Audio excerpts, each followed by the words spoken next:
drink champagne, some die of thirst. No way of knowing which way it's going. Hope for the best, expect the worst. Hope for the best. Welcome to the Commentary Magazine Daily Podcast. Today is Monday, September 16th, 2024. I'm John Podhoretz, the editor of Commentary Magazine. With me, as always, executive editor Abe Greenwald. Hi, Abe. Hi, John. Senior editor Seth Mandel. Hi, Seth. Hi, John. Media commentary columnist Christine Rosen. Hi, Christine. Hi, John. And Washington commentary columnist Matthew Continetti. Hi, Matt. Hi, John.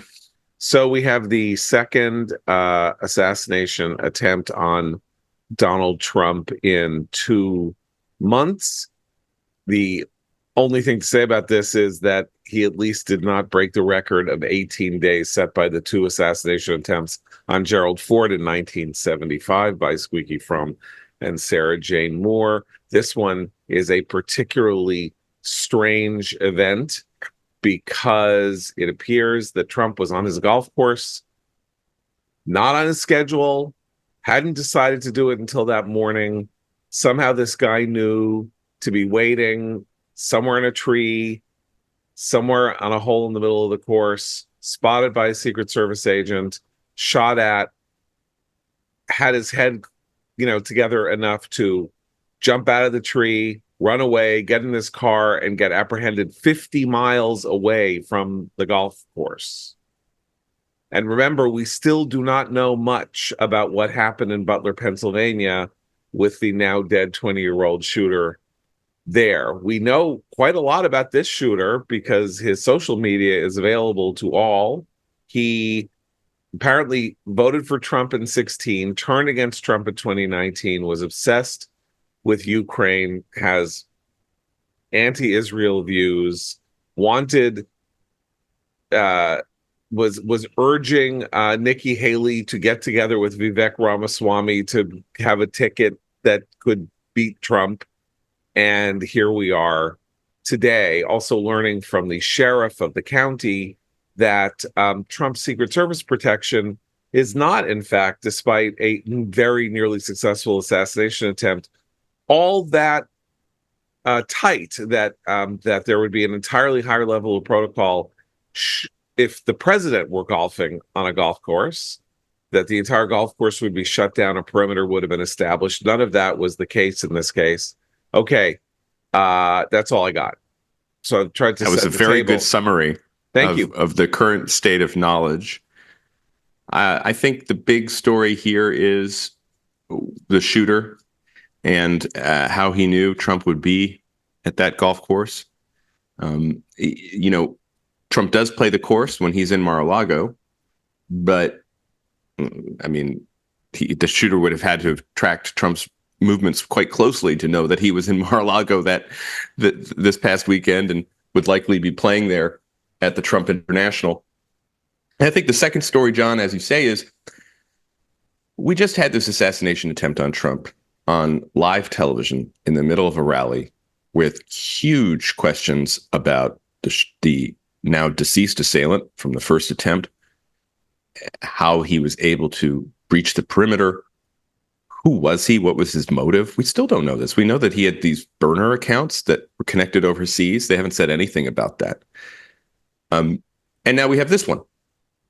Again, sitting there on the fence to the golf course with an AK-47 type rifle, waiting. And we learned that the Secret Service isn't treating Trump as an actual president because, well, he's just a candidate for president. I'd just like to say, have these people been paying attention to the news for the past decade? Donald Trump is not a normal political figure. He was the first president ever elected without government or military service. And he's the first president since the 19th century to run for a term, a non-consecutive second term nominated by a major party. Maybe he should be treated a little bit differently than your run-of-the-mill candidate, especially after a bullet came within centimeters of killing him on live TV. We should add that we also have threats from Iran to assassinate Trump, added to the additional whatever domestic terror threat there is to him as a candidate. I think there's just one more additional aspect here, at least. to the story, which is that the first Trump assassination attempt sort of introduced the idea into the American bloodstream as a kind of possibility, and then these horrible things have a way of replicating once it becomes thinkable, doable, even if failed. And so I'm concerned that we're entering a sort of age where we're going to see more of this. Listen, 8 years ago, David Frum wrote a piece for commentary called "Is It 1968?" Because it was sort of one of our earliest pieces about the institutional collapse in the United States and this notion that the regime was somehow becoming illegitimate, all of that. And one of the many conclusions that the piece came to is that we're nothing like 1968, because 1968 saw, of course, these two assassinations, right, of RFK and of Martin Luther King Jr., also within 2 months of each other. Gigantic protests in the streets because of the King assassination, and then because of Vietnam and all of that. So we were at 1968 then. Are we 1968 now? I mean, we're 1975 because we've now had 2 assassination attempts in 2 months on a single figure who may not be president now, but was president of the United States before. Similar Secret Service failures in both of those cases to have these 2 women, Squeaky Fromme and Sarah Jane Moore, get close enough to Gerald Ford to nearly kill him. And of course, we've had a year of protesting on college campuses and elsewhere, institutional collapse, people not trusting anything, major rumor, and the arguments on the part of the, not only in this case, not only of the very radical left, that resistance should now be moving into violent resistance, which is some of the rhetoric we are now hearing on campuses. And I think I therefore should mention, just not even in passing, that on Saturday night at 12:45 a.m. in Ann Arbor, Michigan, a Jewish kid was jumped, kicked, beaten, asked by his assailant before this happened, whether he was Jewish or not, and was beaten up in the streets of Ann Arbor, right near the Jewish Center. And this, of course, comes a day after a pro-Palestinian, as they call him, activist, burst across the street in Newton, Massachusetts, and jumped on a guy carrying an Israeli flag. Said guy happened to have a gun. Said guy happened to shoot the guy in self-defense. And the gun owner, the gun holder, was arrested. But apparently the shooting victim, if you want to call him a victim, was not. So we've now had 2 attacks on Jews in 2 days, second assassination attempt on Trump, college campuses boiling up a little bit again, though it's not clear how much. Is this 1968? I think that's Abe's point. Is the issue is not the issue is 1969. The issue is 1970, 1971. What happened after 1968 was there were 1,100 domestic bombings in the United States in the year 1971 alone. That's Brian Burrows' Days of Rage, his book. I recommended to you, and of course, we mentioned Eli Lake's brilliant podcast last week, When Students Become Terrorists, as an example of what can happen when the country starts going absolutely ape crazy psychotic. Well, I think the year is 2024. Yeah.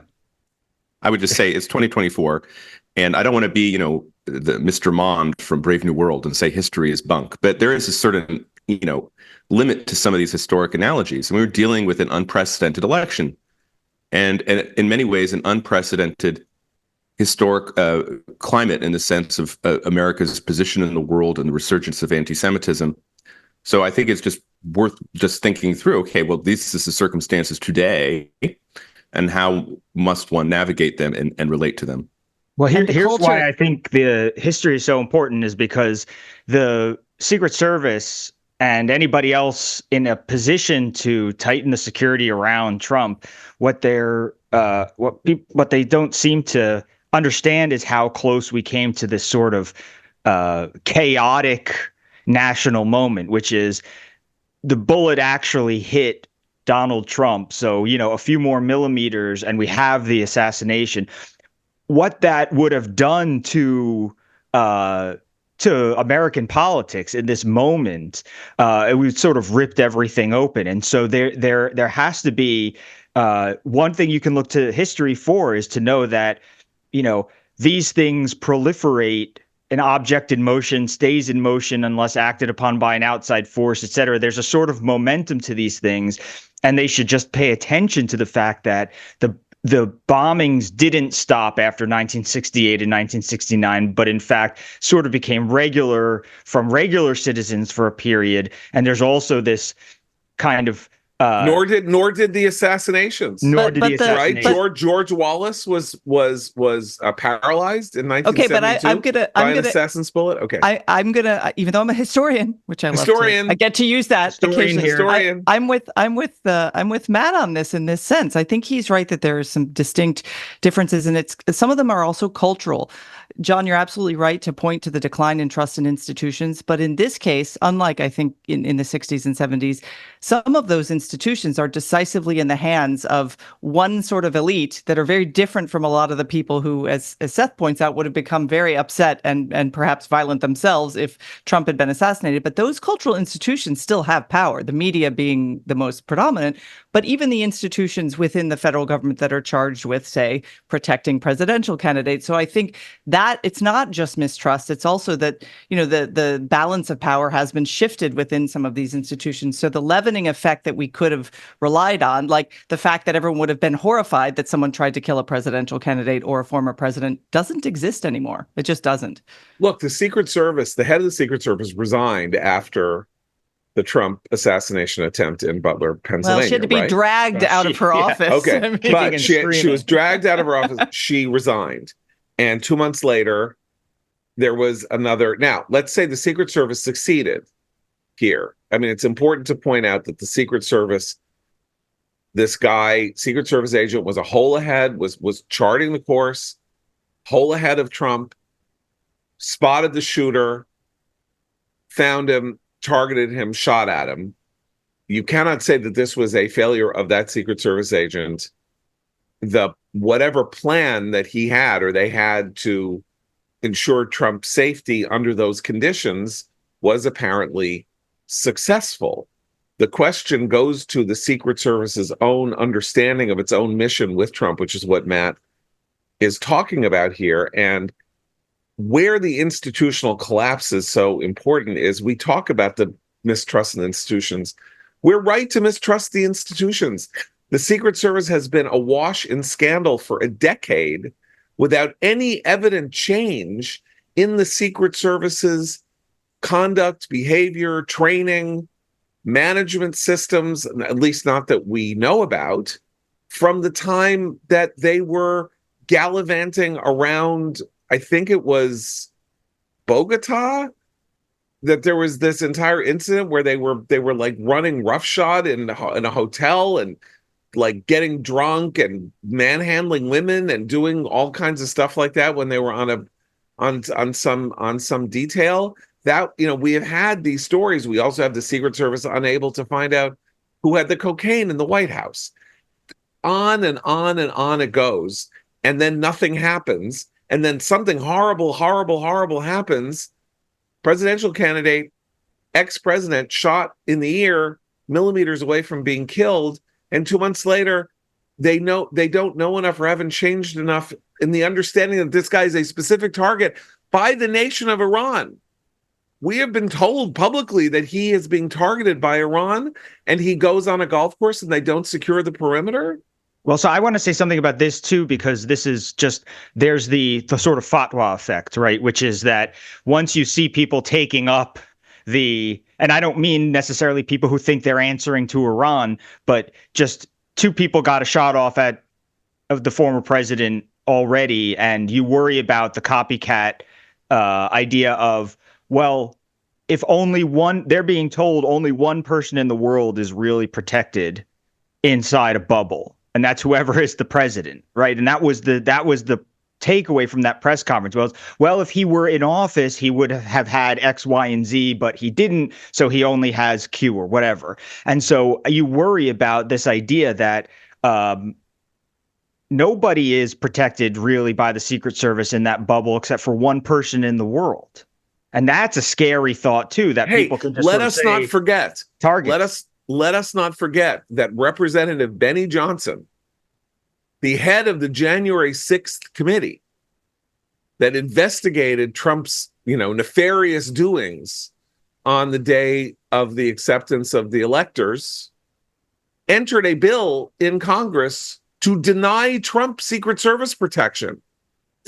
He is a leading American politician, chaired the most important committee of the Congress, arguably, in the last 4 years, wanted Trump to be open to an assassin's bullet. Well, and then he wanted and that. then fired a staffer after the last assassination attempt who had posted on X, "Shoot better next time."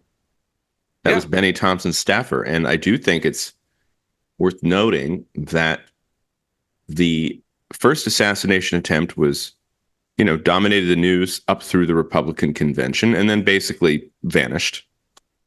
And the anti-Trump hysteria on the left is still going strong.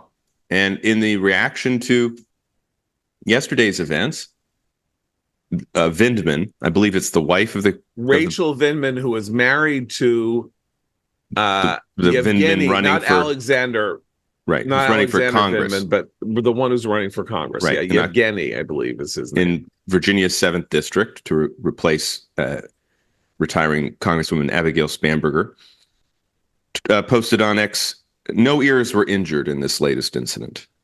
And this kind of flippant, almost humorous attitude toward what could be game-changing event, the assassination of a former president and current candidate for president, less than 2 months before an election, is really disturbing, and it explains, I think, why this will not be the last assassination attempt on Donald Trump's life. Well, and the other thing is there's been an instant equation of what happened, the attempted assassination attempt, with reminders to everyone that supposedly Trump and Vance have been inciting violence in Springfield, Ohio, right? It's kind of, they don't outright say it, but the implication is, well, he had it coming because he also incites violence. They almost outright say it. I cited David Frum before. He has a not so great tweet out on this. Yeah. And David Frum basically said, those to whom evil is done do evil in return. Like, I don't know, you got this guy, he talks so violent and he does all this stuff, and then something terrible happens.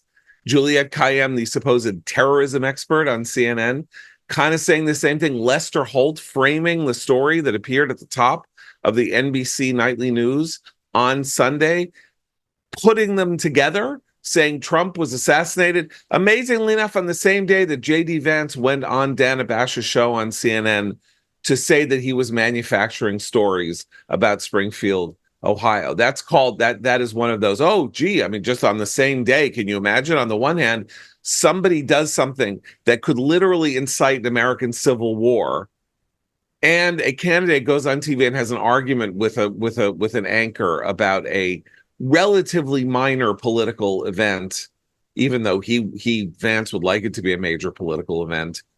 And these are, it's like saying, Archduke Franz Ferdinand was shot here in 1914, but, the Prime Minister of England, said something nasty about the French. One changes the history of the world. One That's every doesn't. day in England. Yeah. Yeah. Okay. But I'm just saying, exactly. You should have seen the Archduke's tweet, is what we're not talking about. I mean, that's why it's 2024, right? Is that there's Twitter and there's social media and all this news goes really, really, really fast. We have extremist pro-Trump people whose view of the world is being vindicated dangerously by events in the world. And therefore, get what you pay for. David is a friend of mine, and I don't, want to be nasty to him. But I mean, let's get back to the rhetoric matters. If Trump's rhetoric matters, the media's rhetoric matters, the punditocracy's rhetoric matters, and the thought processes of the people who are setting the agenda for the American intelligentsia matter. And if you act as though there is a ready sociological explanation to wash away the fact that this guy has been shot at twice in 2 months, you are yourself And somebody who will deserve history will record these things as having created the atmosphere in which we are marinating that these things are happening. well, it's the willful ignorance of looking at the motive. That is the job of these journalists and pundits, is to ask, why is this happening and how is this happening? Who is not protecting this person? If it was Kamala Harris who had survived 2 assassination attempts, we would have in-depth analyses of misogyny, racism, failures of institutions, and we see none of that with Trump. It's just not happening. I'd like to link Well, we have the these culture stories. argument about JFK too, right? People still today like to go the atmosphere in Dallas rather than just say a communist killed an anti-communist Right. president. I think also so much of this has to do with the fact that it's now been election after election after election where the line now on both sides is that the future of the survival of the country depends on not having this person in office. If that is the fundamental motivation that you are putting out for people to vote for one or another candidate, in a country this large, you don't need that many people to take you literally, to say, oh, so this person stands in the, if without this person, the U.S. survives. If this person continues to be a player in our politics, the U.S. is doomed. That's when you raise the stakes that high, that continuously, it's not terribly surprising. Well, I mean, we don't want to leap to any conclusions, but in the case of this would-be assassin, it seems like he was more concerned that Ukraine would live or yes. die, depending on the results of the election. And that, too, can play a role. But I do want to draw some thread between the Trump assassination attempt story and then the other acts of anti-Semitism that John mentioned earlier in the program, and that's Iran. Am I right? So it's not just that we know that Iran is trying to kill former President Trump. It's also that we know that Iran is funneling money to these pro-Hamas organizations and conducting information operations to promote Hamas within the United States and doing everything it can to create a climate hostile to Jews in the United States. And, you know, I don't hear a lot of anti-Iran stuff coming out of the current administration these days. So I think we would benefit from a little bit more focus on the external threat, which somehow is burrowing its way internally as well. That is a very important point. And again, I think I mentioned the Houthis from Yemen fired off a highly advanced weapon. They're still not a designated terrorist organization, according to the Biden administration. Right. But it is not their weapon. The Houthis are not developing hypersonic weaponry in their redoubts out, near the Gulf of Aden. The Iranians gave the Houthis a hypersonic, excuse me. I'm like back in 1967. Supersonic, it's so exciting. Hypersonic missile to fire at Israel. I mean, I know to say that is an act of war is like now, we like that's an act of war. That's an act of war. Like Israel now has every conceivable justification, were it, including under international law, were it able to do so or have the means or be able to have the focus to do so, to send a squadron of 500 fighter planes and blow up half of Yemen. Can't have the Houthis firing hypersonic missiles at it. That's a casus belli. That's a literal casus belli that can get under international law a full-on total military response, as would be firing on Iran for the same dropping bombs on Tehran for the same reason that they handed the killing missile, American hostages along or with killing 5 others. And I can make a prediction here on the podcast this morning. The administration will tell Israel, let's not escalate. Let's not escalate. You hear? Let's not Can't escalate. We escalate. have 50 days. Don't escalate. 50 days. We got 50 days. That count is in their head. Yeah. 50 days until the election. I was going to assume that we were going to spend the bulk of this podcast talking about the J.D. Vance interview with Dana Bash until something much more serious happened.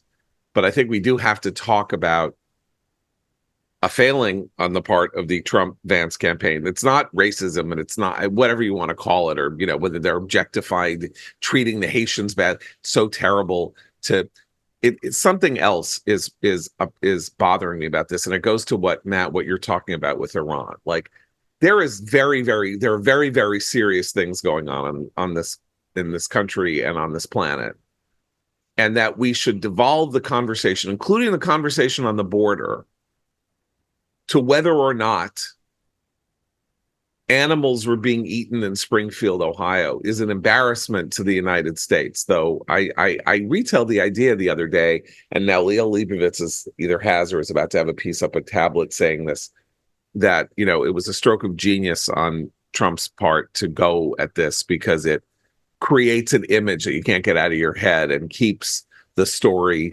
alive, whether it's true or not. But let's talk about why the open border is a problem. There are 10,000 reasons, right? You could say that the open border is a problem because it creates. Oh, go ahead. Okay, but this is where I am going to play devil's advocate, cat's advocate. I don't know what I'm playing. Here's the thing. I agree with you, and I, spreading rumors about recent immigrants bad, especially if it feeds a kind of racist fringe on the right, which it surely does. But a lot of this has a broader context of the fact that the American people have been gaslit by the Biden administration for almost 4 years that the border is a problem. And Vance is sort of being clever at saying, well, yeah, it became a big story. The story you kept telling us wasn't a story. And that has been a pretty blanket mainstream media approach to the border. And any left-leaning reporter would call racist anyone on the right who pointed it out. Remember the Border Patrol whip, the horse, they were on horseback whipping, all made up. So this broader context, I think, is important, because that's how voters, certainly voters who lean right or in the center, are understanding Vance's remarks here. And so I think, again, we have an elite culture versus a non-elite culture. The elite culture is only seeing this through their elite lens, so they have a couple of tropes to describe it. But there's a bigger context here. Okay, but what do we know about what's going on at the border that is a larger story than just a lot of Mexicans or people from Guatemala, foreign and El Salvador nationals, coming, right. terrorists, Foreign who knows who's nationals. coming across? Yes, Chinese, Venezuelans. Now, there are many Venezuelans fleeing Venezuela, I'm sure for extremely good reasons. But Venezuela has a Marxist regime that is in alliance with Iran and Russia, and when you send large numbers of people leave one country and come into the other, who knows who is among their number?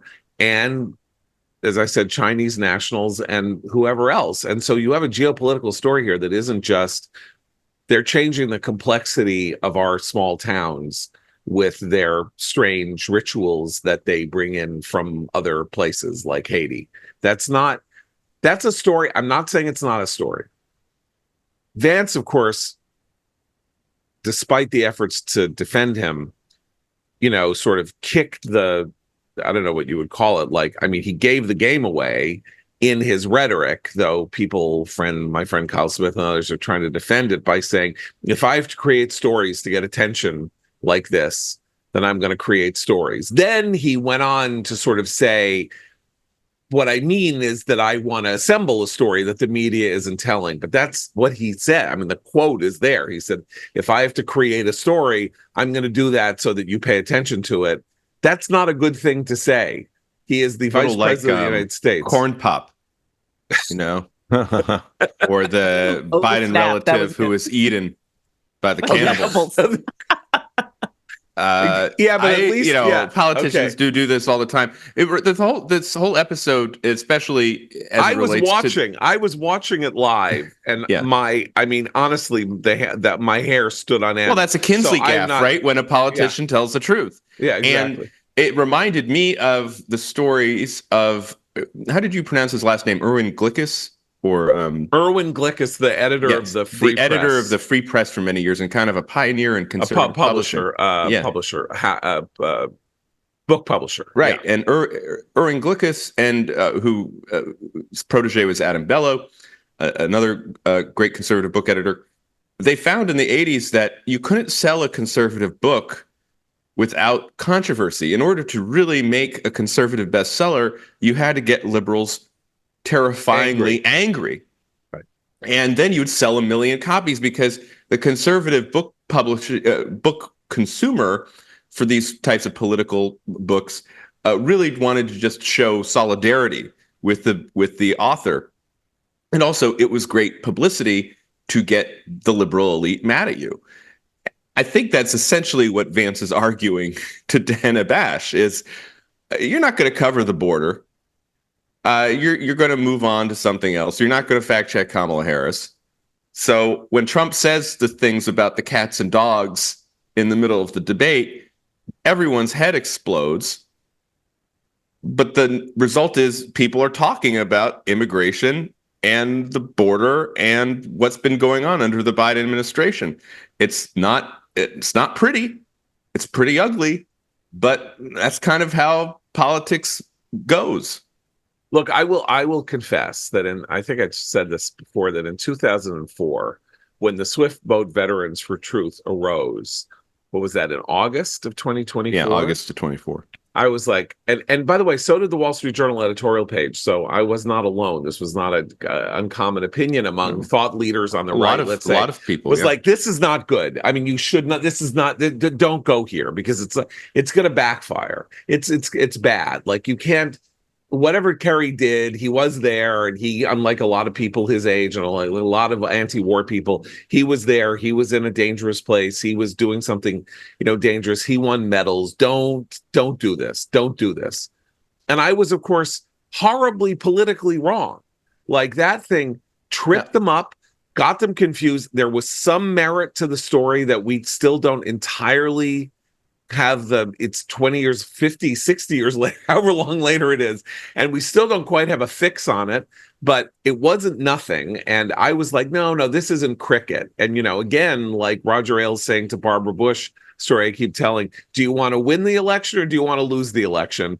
Sometimes surfacing things that outrage conventional opinion, as you're suggesting, may be necessary to secure your aim. I don't think cooking animals in the streets what they would of have to Springfield, do, Ohio, is the way to do it would be to link it to inflation. So if they said the killing of the cats and dogs was contributing to the price increases, then price I think you'd have a pretty cats effective and hit. dogs. Has anybody tried to buy? My dog was pretty expensive. Yeah, exactly. One of these designer dogs. They're very expensive. What do you think is driving up that price? I don't have a designer dog, but I do have a purebred Havanese, and she was very expensive when we got her. And yeah, I don't know how much she would cost today. Now that there's another food source. There's another aspect pounds. of this with the animals, by the way, which is that like there's a kind of weird thing where people, and I'm guilty of this, people react differently to the killing of a domestic pet type animal, a dog, a cat, whatever, differently than they do to literally almost any human besides like maybe a baby. And so I often feel bad about this because I'll be reading a book and something bad will happen to a dog. And I'll be like, why was that necessary? Yeah, I know. Why was it necessary to do that to a dog in the book? And then I'll realize, you don't react that way necessarily when something happens. Well, so you remember the great National Lampoon cover from, again, dating myself, from the early 70s, which is, if you don't buy this issue, we'll shoot this dog. It was a picture of a golden retriever with a pistol at its temple. Like it really is. That's why there was this berserk genius potentially to retelling the story, but I think in the moment, it does create a caricature problem for the Trump campaign that, maybe it's really helpful and maybe it's not. But as I say, now we've shifted away from, what? That was not, it was a fun 3 days talking about dogs, and the mayor of Springfield saying, please stop talking about the dogs. And Mike DeWine, the governor of Ohio, saying the story is garbage and all of that. And now we have the second assassination attempt, and we have a living assassin. We have a living would-be assassin in custody. Now he can clam up. He can take the fifth. He could just refuse to say anything without talking to his lawyer. But what's really different about this case, we need to get back to at the beginning, is he was on that golf course. He had no reason to be on that golf course. This was not on Trump's public schedule. Butler was on Trump's public schedule. So Cheeks, the shooter who was killed in Butler, had 3 days to plan, walk the perimeter, find the roof, get on the roof. How did this guy know that Trump was going to be on the golf course? How did he find a spot from which he probably could have gotten a clear shot if that Secret Service agent was able to spot him where he was? That would presume that he had created a sight line that goes both ways, like that Trump's, maybe he's not a sniper and wouldn't He also had gotten the shot off. He also had a GoPro camera, which suggests he planned to live stream the assassination. So his whatever his motives, they certainly had a broadcast to the world sort of focus as well. Now, my understanding, John, is that he's not on the property. He's on the other side of a fence marking the golf course. Okay, so it's almost as though he set up a hunting blind, basically. Right, exactly. Fair enough. And he was waiting. But even then, how long was he waiting? And how did he know that was on Sunday Trump was going to be there? I mean, I think these are real questions. Right. Well, and they only caught him because a very, very adept witness happened to see the make and model of his car, and so then they were able to pick him up. That's later. how they're able to catch him. Right. I mean, when the Secret Service agent who was a hole ahead of Trump, he spotted the assassin and then began engaging him. It's still unclear whether the would-be assassin fired the AK-47 type rifle back at Trump. As soon as the gunshots broke out, the Secret Service agents who were with Trump tackled him to the ground very quickly. Right. So, I mean, in that sense, the Secret Service performed quite admirably and heroically. Exactly. Yeah. The larger question has to do with the institutional capacity of the Secret Service and whether the Secret Service is compromised in some way. And I really do think this is something people need to start thinking about. I mean, look, they're supposed to release a report today on Butler. Right. And Richard Blumenthal, the Democratic senator from Connecticut, and somebody that Trump reviles and who reviles Trump because of family real estate politics going back. Well, and the stolen valor story there, right? Right, the stolen valor. But he said, when you see what is in this report, it is going to horrify you. I mean, that's Blumenthal saying that, not, Jim Jordan.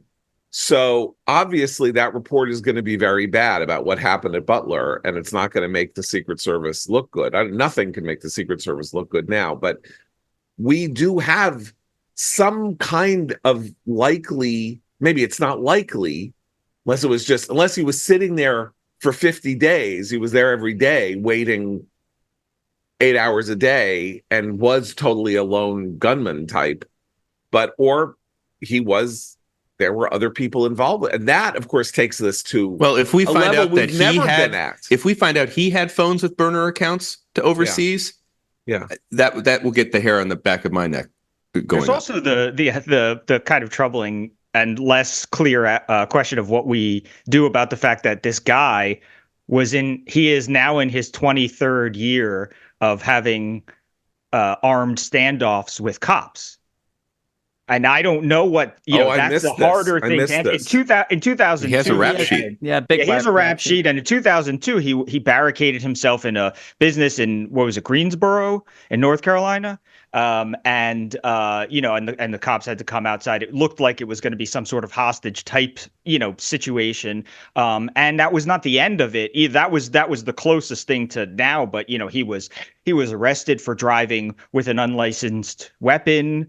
He was caught in the car with an illegal gun or something the following year. So it was like, this guy keeps getting caught with a gun he shouldn't have, doing very dangerous things.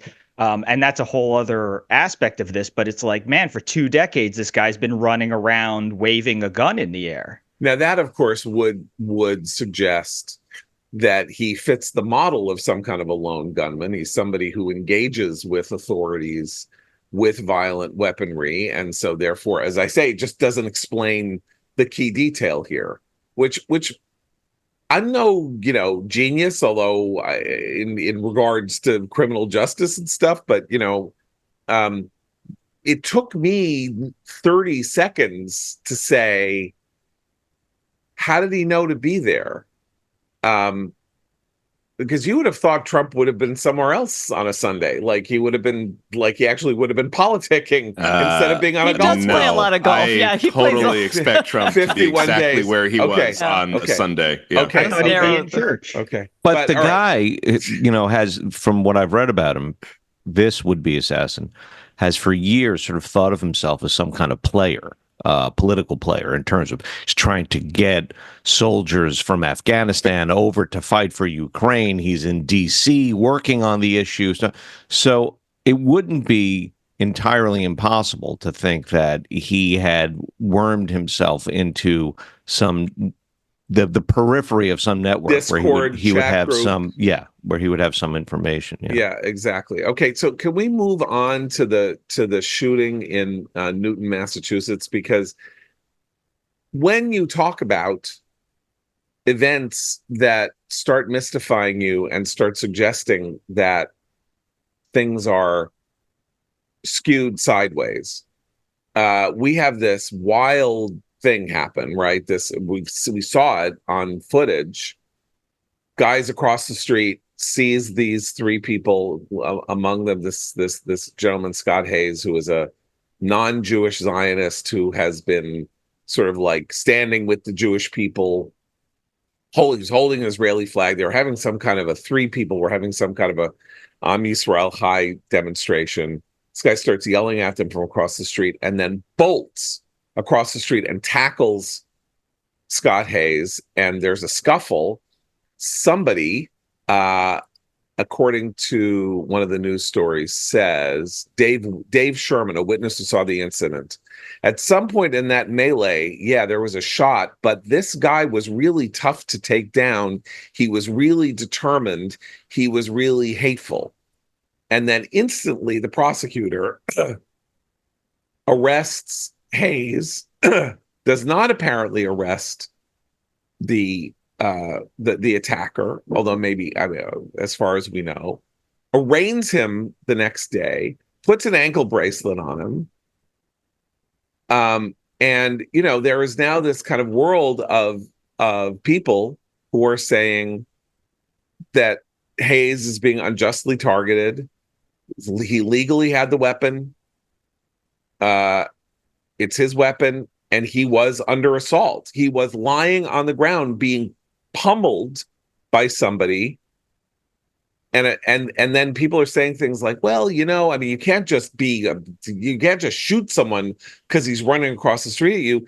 He didn't just run across the street at the guy. He jumped on him and had him on the ground. And twice, the thing that jumps out about the video is that he runs across the street, he jumps on him, other people come, they tussle, and they manage to pull him off. And he immediately jumps back up and jumps on him again. That's the thing that hits you, because you hear stories of people who are hopped up on something. I don't want to, turn this into a sort of, an after school special, but if you are being attacked by somebody who can't seem to be put down, and that was the key, which is that, they got him down, they got him to stop. And as soon as they let him go, He jumped the guy again. And so, what are you supposed to do in that situation? And the other thing is that I think we see He saved himself from being further beaten by shooting the guy non-fatally. You have to put yourself in his mindset and think, we tried hitting the guy back. We tried pinning the guy's arms down with multiple people, right? We tried all the other things that come before that, and it's all on video. That to me is the striking. Right. Abe, you put together yesterday in our group chat, you said, look, there is this event in Newton. There's this event. Now that he had a gun, so, self-defense, but there is this event on the campus of the University of Michigan, Jewish students talking about how they don't feel safe. New polling out, 2/3 of Jewish students on college campuses are hesitant to tell people that they're Jewish. That kind of thing. And you had an interesting response to this. Well, I said that I think, beginning with the pro-Hamas demonstrations on campus last year, from then till today, certainly from the end of last semester till today, Jewish groups on campus should have been organizing for self-defense. There should be a concerted effort among Jews to ensure that Jews can get across campus safely, protecting themselves as Americans with the right to walk where they want to walk, identify how they want to identify, and pass freely. You can't wait for these administrations to do it. They're not going to do it. The police are hesitant for a whole host of complicated reasons. So yeah, I think this was a lot of wasted time, actually, on their parts, looking for justice to come down from administrations that they're not going to get it from. It's also notable that a lot of these attacks, including the one most recently in Michigan, are often a group against one or two people. So the Jewish students are often outnumbered by a group that's roving around looking to do physical harm.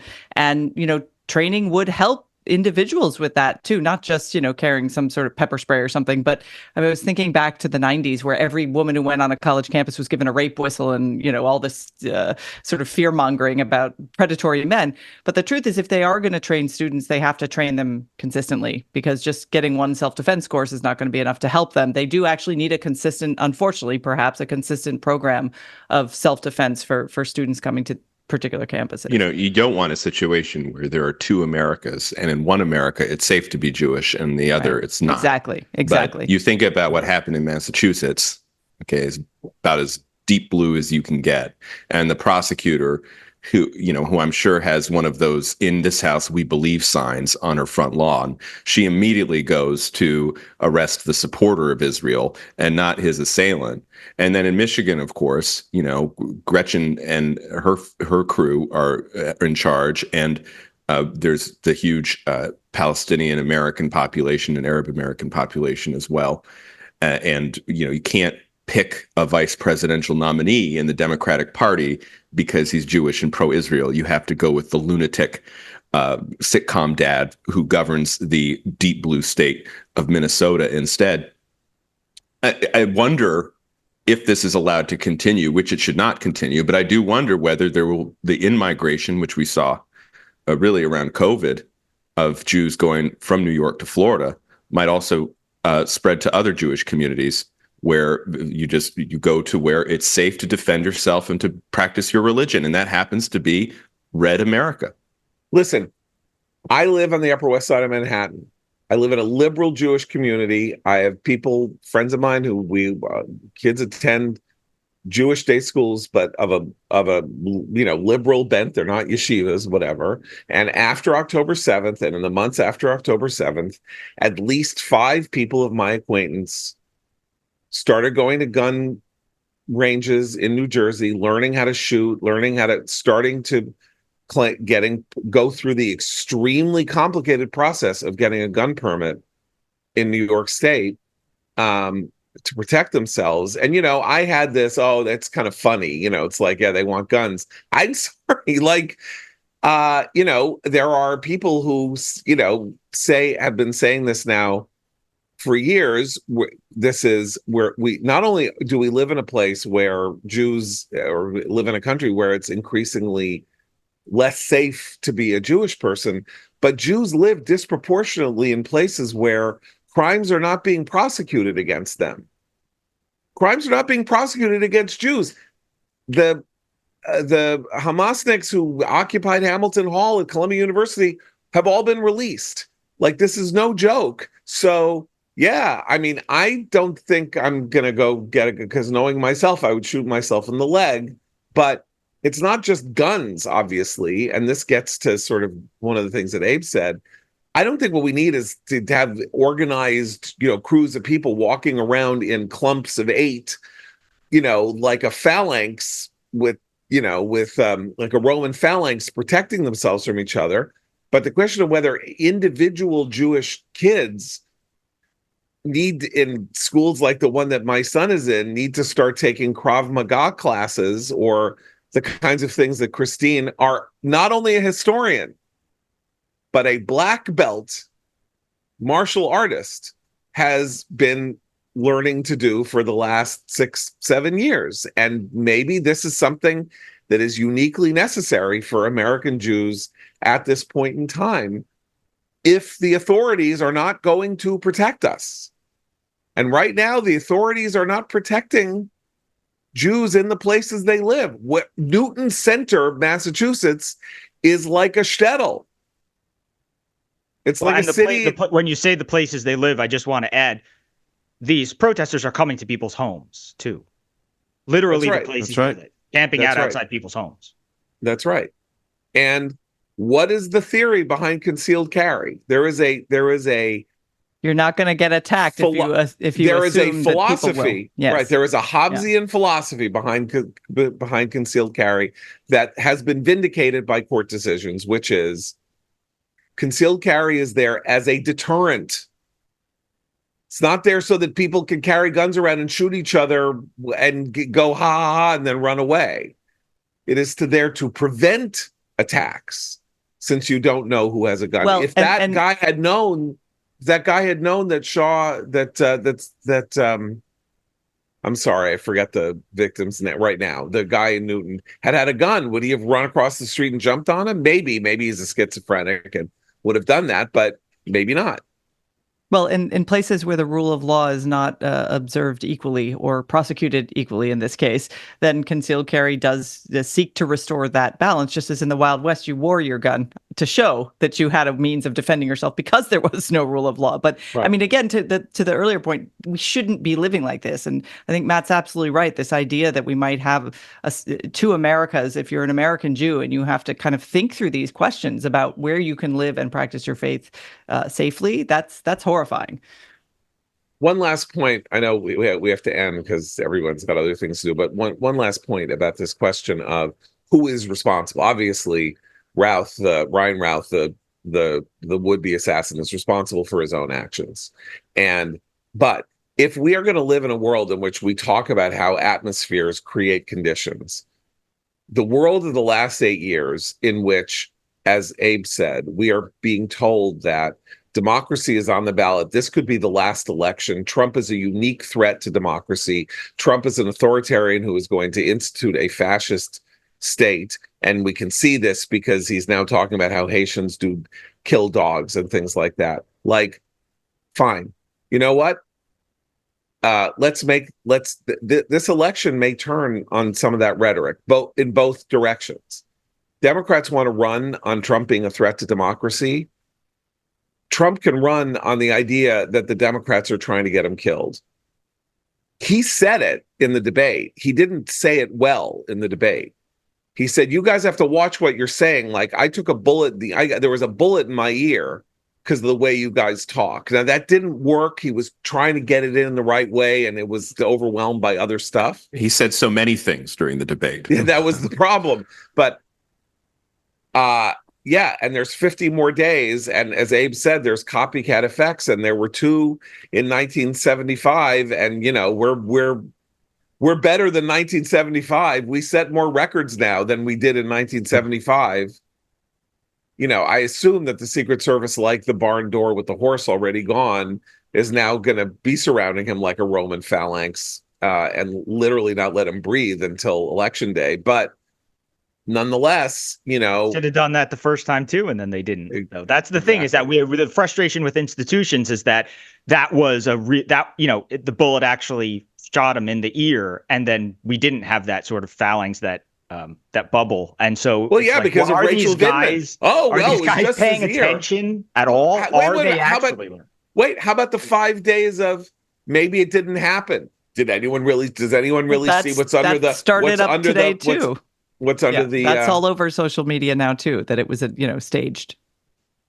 And the other things that look, I'm a firm believer in incentives, and what you don't want is for people taking things into their own hands but if they believe that they are in danger, they might. And therefore, what you really don't want to see is like Trump supporters arming up around rallies and stuff, just like you used to have. I don't know, like we had this whole kind of, it was a kind of goofy debate at the time because it was like 2008, 2012, but we had this fight over the Black Panthers in Philadelphia outside polling stations and stuff. Well, what you don't want is groups of people armed in the political world near polling stations, near rallies and stuff like that, feeling like everybody is in danger. And that sort of environment is, that's just a box of gunpowder waiting to be set off. That is a very important point, because again, it gets to the central bizarre conceit on the part of Never Trumpers and liberal commentariat and MSNBC, which is that we are living in a world in which the political threats come from the right and not from the left. And as Noah Rothman wrote in a piece in 2016, during the 2016 campaign, the violence in the 2016 election, particularly in San Jose, California and other places, was leftist progressive violence against Trump supporters. Trump was saying at these, rallies, beat that guy up and stuff like that.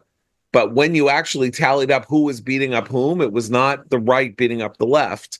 And this is a delusion that the left has been, a delusion or worse, that the left has been promulgating and retailing for 8 years. And now the chickens are coming home to roost. Okay, I have to disrecommend something and then we can go. So last week I recommended The Perfect Couple on Netflix, 6-episode series about a killing at a very fancy wedding in Nantucket. Great, fun, Nicole Kidman, splashy, colorful, amusing first 3 episodes, but the last 3 episodes are a catastrophe. They are terrible, and the denouement is terrible, and how they show who did it and how the cops break it wide open and all that is just embarrassingly bad. So I can sort of recommend the first 3 episodes, then you can just go to Wikipedia and read the rest. Do not waste 3 hours of your life on that garbage. That's my disrecommend. Either of you guys have a recommend, and then we can. I'm sorry, because Matt and Christine have had to drop off. That's why I say either of you guys. That would be Seth and Abe. I know Abe's got nothing. Seth's got nothing. We're done. We'll be back tomorrow for Abe, Seth, and the already absent Matt and Christine. I'm John Podhoretz. Keep the candle burning.